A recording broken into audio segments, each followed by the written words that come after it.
網上學做菜總翻車，那是因為你沒刷到我。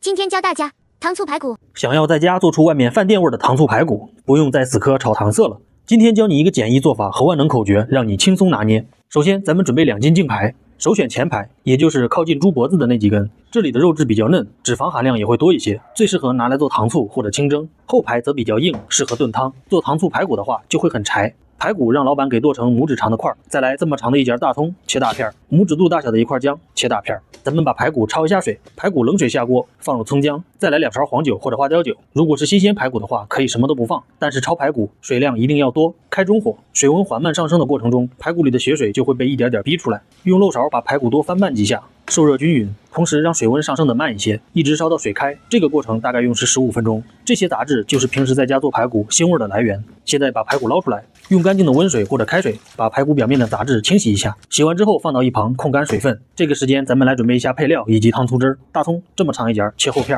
薑拇指大小一塊，切大片；八角2顆；桂皮拇指肚大小一塊。這些香料如果家裡沒有，可以不放，但是做出來的香味會稍微差一些。而且肉不新鮮的話，可能會有些許異味。再來準備一個糖醋汁，記住這個口訣：1、2、3、4，也就是1斤排骨對應1勺黃酒、2勺生抽、3勺白糖、4勺香醋。我這裡是2斤排骨，那麼用量就要翻倍。其中冰糖替換白糖，顏色會更亮。醋的話是4.5度的，如果你的醋酸度更高，就適當減一點。前面這些就是糖醋排骨的核心料汁了。當然，如果你想要做出來的效果更好，顏色更加漂亮，那就再來半勺老抽，1勺紅腐乳汁。這2個調料會讓菜品的顏色更加紅亮。现在排骨也已經控乾了，再準備1壺開水備用。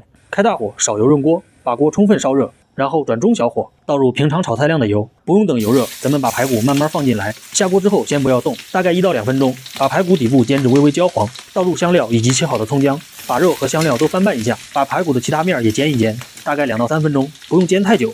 排骨煎至2面微微焦黃即可。倒入調好的料汁，翻炒幾下，把料汁的香味炒出來。現在倒入開水，水量微微没過排骨即可。轉大火，把水燒開，水開繼續煮5分鐘，把黃酒和殘餘的一部分腥味揮發掉。現在轉最小火，蓋蓋煮40分鐘。如果有高壓鍋的話，現在可以轉高壓鍋，上氣後小火10分鐘即可。時間到，把鍋裡的料渣揀出來。如果你選的排骨比較肥，水面上就會有很厚的一層油，那麼把上面的浮油打出來即可。現在來1茶勺鹽，翻拌均匀，最後定一下味兒。這個配比做出來是剛好微甜微酸的。如果是小朋友或者喜歡吃甜口多一些的，可以再適當的添一些糖。喜歡酸味多一點的，最後的鍋邊醋可以多一點。轉大火收汁，不停的翻拌，讓排骨均匀的裹上湯汁，收至湯汁粘稠即可。出鍋前咱們再來1勺鍋邊醋，激發醋香味。最後再來一把熟芝麻。出鍋，這樣一道醬汁濃郁、酸甜可口的糖醋排骨就做好了。無論是冷吃還是熱吃，都非常的下飯。趕快回家試試吧，記得回來交作業。第一口粉絲先吃。